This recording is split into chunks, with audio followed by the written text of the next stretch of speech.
یہی وجہ ہے کہ ہم شہادت امام حسین مناتے رہے اور دشمنان اہل بیت ان مجالس پر پتھراؤ کرتے رہے۔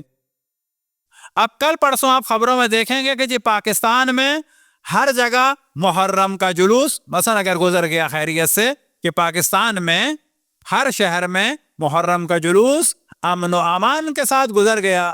شرم آنی چاہیے پاکستان میں یہ خبر آتے ہوئے۔ کیا وجہ ہے کہ رسول کے نواسے کے جلوس کے بارے میں یہ بات کی جائے کہ امن و امان سے گزر گیا؟ کیا امکان ہے کہ مسلمان ملک میں رسول کے نواسے کے جلوس کو خطرہ ہو؟ تو جواب ملے گا ہاں خطرہ ہے، انڈیا میں نہیں ہے، ہندوؤں سے، پاکستان میں ہے۔ اب آپ تصور کریں کہ عزاداری امام حسین کتنی عظیم چیز ہے۔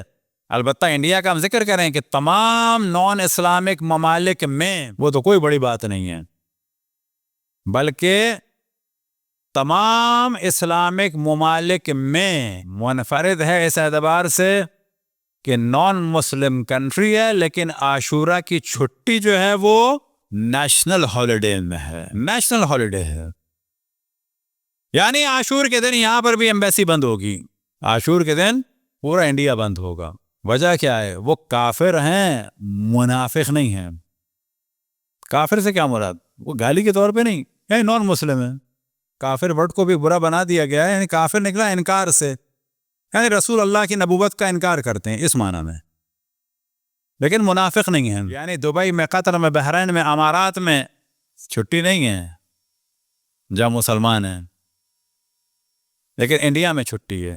وجہ کیا ہے؟ کچھ بھی ہیں، دشمن اہل بیت نہیں ہیں۔ تصور کریں کہ یہ کیوں حملے کیے جاتے ہیں عزاداری امام حسین پہ؟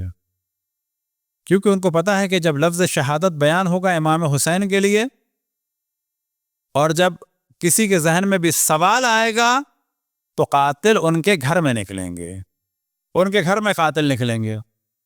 ایک شعر ہے علامہ اقبال کا، مگس کو باغ میں جانے نہ دینا کہ ناحق خوں ہوگا پروانے کا۔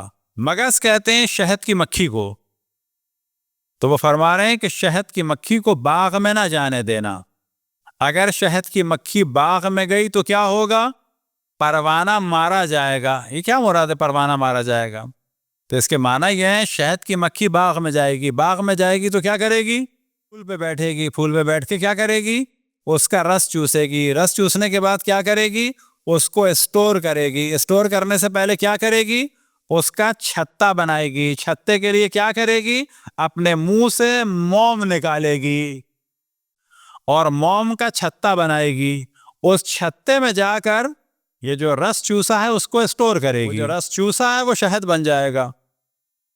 اب جب یہ چھتا بڑا ہو جائے گا تو شہد کو نکال لیا جائے گا، اور موم کا کیا بنے گا؟ موم کی بتی بنے گی، جسے کہا جائے گا موم بتی۔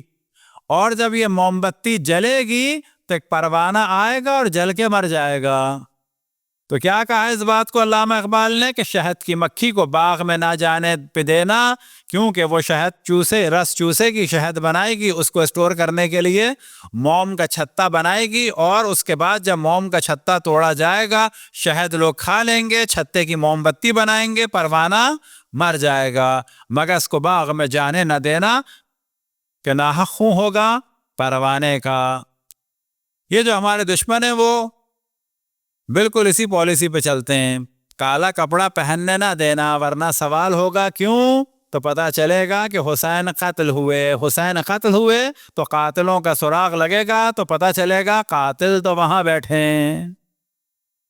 علم نکالنے نہ دینا، کیونکہ علم نکالنے پر لوگوں کو علم ہوگا کہ یہ عباس لکھا ہوا ہے، علم پر حسین کا ہے، یہ عباس علمدار تھے، اور نتیجہ یہ ہوگا کہ لوگ سوال کریں گے کون عباس، کون حسین، تو پتہ چلے گا کہ پتہ چل ان کو شہید کیا گیا، کس نے شہید کیا؟ تو قاتل گھر میں ان کے۔ تابوت نہ نکالنے دینا، کیونکہ تابوت سے پتہ چلے گا کس کا تابوت ہے، تو قاتل گھر میں ان کے۔ تو عزاداری میں یاد رکھے جتنی چیزیں نکلتی ہیں اور جو حتیٰ نہیں نکلتی ہیں، اگر کوئی نئی چیز بھی بنائی جائے اور واقع کربلا سے اس کا کوئی ریلیشن ہو اور واقع کربلا کی یاد کو اس سے تازہ کیا جائے، تو وہ نئی چیز بنانا بھی بالکل جائز ہے، کوئی حرج نہیں ہے۔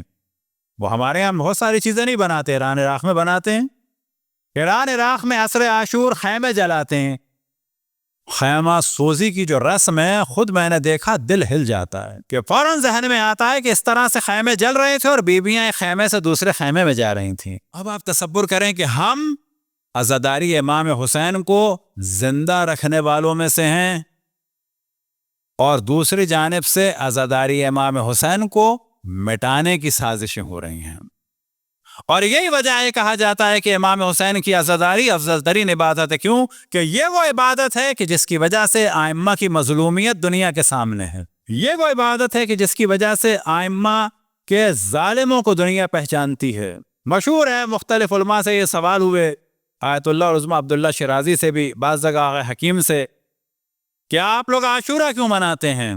تو یہ سوال مختلف علماء سے ہوا، لیکن جواب انہوں نے ایک ہی دیا، ہم عاشورہ یوں مناتے ہیں تاکہ جس طرح سے تم لوگوں نے غدیر بھلا دیا کہیں عاشورہ نہ بھلا دو.